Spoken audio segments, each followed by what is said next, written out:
اسلام میں بارات کا کوئی تصور نہیں، سیرا بندی کی کوئی تقریب نہیں، ہندوانہ تقریبات نہیں۔ بارات کے لیے عربی میں کوئی لفظ ہی نہیں ہے، قرآن اور حدیث میں کیا ہوگا؟ عربی میں نہیں ہے، کوئی لفظ نہیں۔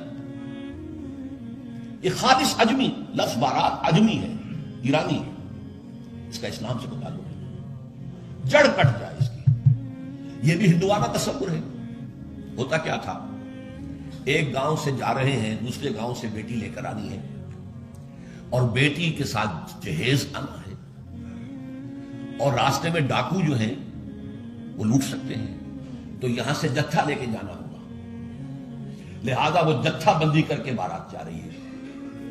اب وہ جا کر جنج گھر جو بنے ہوئے ہیں وہاں پر ٹھہر رہی ہے، 2 دن 3 دن عیش کر رہے ہیں، مچھرے اڑا رہے ہیں لڑکی والوں کے پیسے پر، پھر وہ مال غنیمت سے لدے پھندے واپس آ رہے ہیں، لہٰذا وہ جتھا حفاظت کرتا تھا۔ یہ سارا ہندوانہ تصور ہے، اسلام سے کوئی تعلق نہیں۔ تو نمبر 1 نکاح مسجد میں، نمبر 2 کوئی دعوت طعام ہی نہیں، کوئی بھی نہیں، نو انٹرٹینمنٹ واٹس ایور لڑکی والوں کی طرف سے۔ اجتماع جانبین مسجد، یہیں سے ڈسپرس۔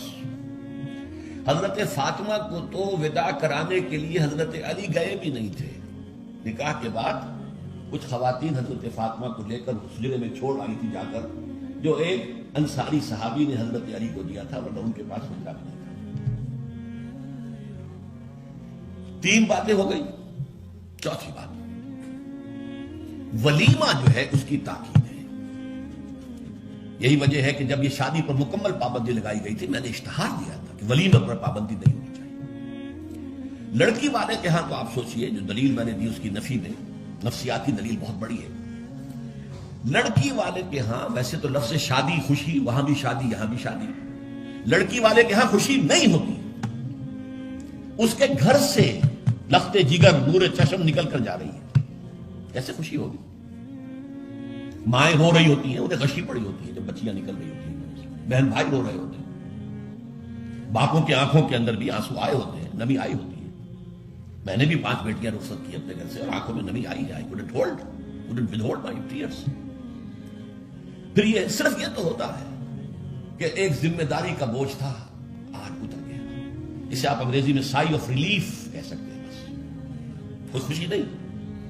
اس کی مثال میں دیا کرتا ہوں کہ کوئی جانور اگر قربانی کے لیے 10-15 دن پہلے آپ لے لیں، وہ بکرا کو مینڈھا، اور بچے اس کے ساتھ ہل جاتے ہیں، پھر کھلاتے ہیں، لے جاتے ہیں، چراتے ہیں، تو پھر وہ عید کے دن جب آپ اسے قربان کرتے ہیں تو بچے پچھاڑے کھا رہے ہوتے ہیں، رو رہے ہوتے ہیں، اتنا لاڈ اس جانور سے ہو جاتا ہے۔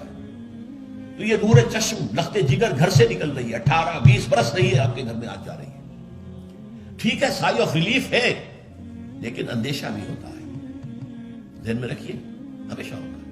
پتہ نہیں بیل منڈے چڑھے نہ چڑھے، موافقت مزاج کی ہو نہ ہو، نئے ماحول میں جانا ہے، ایڈجسٹمنٹ ہو نہ ہو، اپنی حد تک پورا اطمینان کر لیا ہے، دیکھ لیا ہے، سوچ بچار کر لیا ہے، لیکن کیا کہا جا سکتا؟ ایک بالکل یوں سمجھیے کہ ایک نیا ماحول ہے، نئی جگہ جا رہی ہے، لہذا وہ اندیشہ بھی موجود ہوتا ہے۔ لہذا واقعتاً لڑکی والوں کے ہاں خوشی کا موقع نہیں ہے، ان کے ہاتھوں مرغ پلاؤ کھانا بے غیرتی ہے۔ ہاں لڑکے والے کے ہاں خوشی ہے، اس کا گھر آباد ہوا ہے، اور اسے حکم دیا حضور نے، اولموا ولو بشاۃ، ولیمہ ضرور کرو، چاہے تمہارے پاس ایک ہی بکری ہو۔ وہ ایک ہی بکری در حقیقت ان کے ہاں مفلسی کی سب سے بڑی شکل ہو سکتی تھی، لیکن بھیڑیں بکریاں پالنا تو ان کا پیشہ تھا، تو کسی کو ایک ہی بکری ہے تو معلوم ہوا بہت ہی غریب ہے، فرمایا اسی کو ذبح کرو، کھانا کھلاؤ، اپنے دوستوں کو، اپنے احباب کو سیلیبریٹ کرو۔ سیلیبریشن تمہارے ہاں ہونی چاہیے، مرد کے ہاں، لڑکے کے ہاں۔ پھر اس میں بھی اس قدر حضور صلی اللہ علیہ وسلم کی تعلیم کے اندر دیکھیے توازن ہے۔ فرمایا، یہ مسلم شریف کی روایت ہے جو میں آپ کو سنا رہا ہوں، عن عبداللہ ابن عمر رضی اللہ تعالی عنہ ان نبی صلی اللہ علیہ وسلم قال اذا دعی احدکم الی الولیمۃ فلیجب، جب تم میں سے کسی کو ولیمے کی دعوت دی جائے تو ضرور جائے۔ اور ایک اور حدیث ہے ابو ہریرہ سے رضی اللہ تعالی عنہ کہ حضور نے فرمایا شر الطعام طعام الولیمہ، ولیمے کا کھانا برا کھانا ہے۔ کیوں؟ اس میں غریبوں کو نہیں بلایا جاتا، بلکہ غریبوں کو تو دھکے دیے جاتے ہیں۔ آپ دیکھتے ہیں بڑے بڑے ٹینک لگے لگے ہوتے ہیں ٹینٹ اور وہاں پر اندر جو کچھ ہو رہا ہوتا ہے، کھانا ضائع بھی ہو رہا ہوتا ہے، غریب کو تو کسی کو داخل نہیں ہونے دیں گے نا.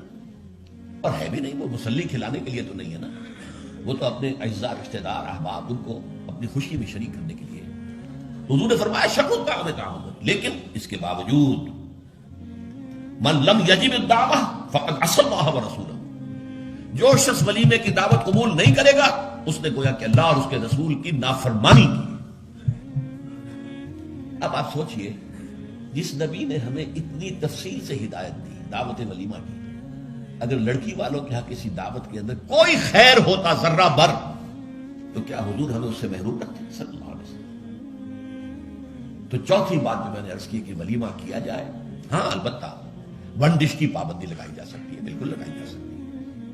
اسراف اور تبذیر کو روکا جا سکتا ہے. اسراف کسے کہتے ہیں؟ اسراف کہتے ہیں ضرورت کی جگہ پر ضرورت سے زائد خرچ کرنا. عام اپنے گھر کے کھانے میں بھی ایک سے زیادہ ڈش پکانا، ایک سے زیادہ کھانا حضور کے نزدیک نہایت ناپسندیدہ.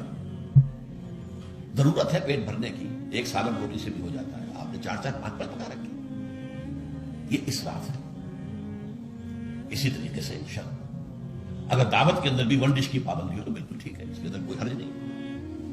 لیکن یہ کہ اس میں اب جو کیا گیا ہے کہ میٹھے کی اوپر پابندی، بالکل یہ صحیح نہیں ہے. میٹھا حضور کو بہت مرغوب تھا، پسند تھا، تو اس میں یہ کہ ایک ڈش میٹھے کی، یہ نہیں کہ 3-3 4-4 ڈش ہے. دال کا حلوہ بھی ہے، گاجر کا حلوہ بھی ہے، اور فلاں بھی ہے، اور فلاں بھی ہے، اور پھر کھیر بھی ہے.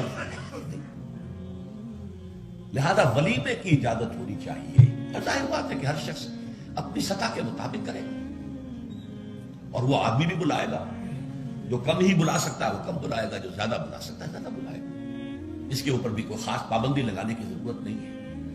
لیکن ظاہر بات ہے جو میں نے ایک بات کی ہے، اس سے شادی بیاہ کے اخراجات کا ایک حصہ تو بالکل ختم ہو گیا نا. لڑکی والوں کی طرف سے تو زیرو ہو گیا، نہ کوئی سیلیبریشن، نہ کوئی دعوت، نہ کوئی خیمے لگانے کی ضرورت، نہ کچھ اور ریسیپشن، کچھ کیسے بالکل زیرو. لڑکے والے جو ہیں دعوت ولیمہ، اور اس کے اندر ظاہر بات ہے کہ اپنے ساتھیوں کو، دوستوں کو، اعزاء کو، اقارب کو جس حد تک بھی اس کے لیے ممکن ہے.